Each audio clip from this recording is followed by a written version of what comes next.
మహబూబ్నగర్ జిల్లా భూత్పూర్ దగ్గర హైవేపై ప్రమాదం జరిగింది. ప్రైవేటు ట్రావెల్స్ బస్సును ఢీకొట్టింది లారీ. అదుపు తప్పి బోల్తా పడింది బస్సు. 36 మంది ప్రయాణికులకు గాయాలయ్యాయి. అందులో 4 పరిస్థితి విషమంగా ఉంది. హైదరాబాద్కు తరలించారు. హైదరాబాద్ నుంచి అరుణాచలం వెళ్తుండగా ఘటన జరిగింది. విజువల్స్ చూస్తుంటే చాలా భయానకంగా ఉన్నాయి. అక్కడ ప్రయాణికుల బ్యాగులు, బట్టలు అన్నీ ఎక్కడెక్కడ చెల్లాచెదురుగా పడి ఉన్నాయి.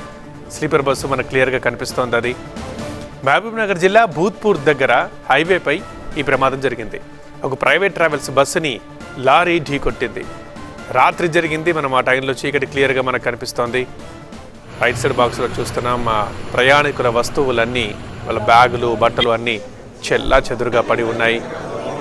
సో ఒక్కసారిగా యాక్సిడెంట్ కాగానే అదుపు తప్పి బోల్తా పడింది ప్రైవేట్ ట్రావెల్స్ బస్సు. 36 మంది ప్రయాణికులకు గాయాలయ్యాయి. 4 పరిస్థితి విషమంగా ఉంది. హైదరాబాద్కు తరలించారు వారిని మెరుగైన చికిత్స కోసం. హైదరాబాద్ నుంచి అరుణాచలం వెళ్తుండగా ఈ ఘటన జరిగింది. స్లీపర్ బస్ అని మనకు క్లియర్గా తెలుస్తోంది.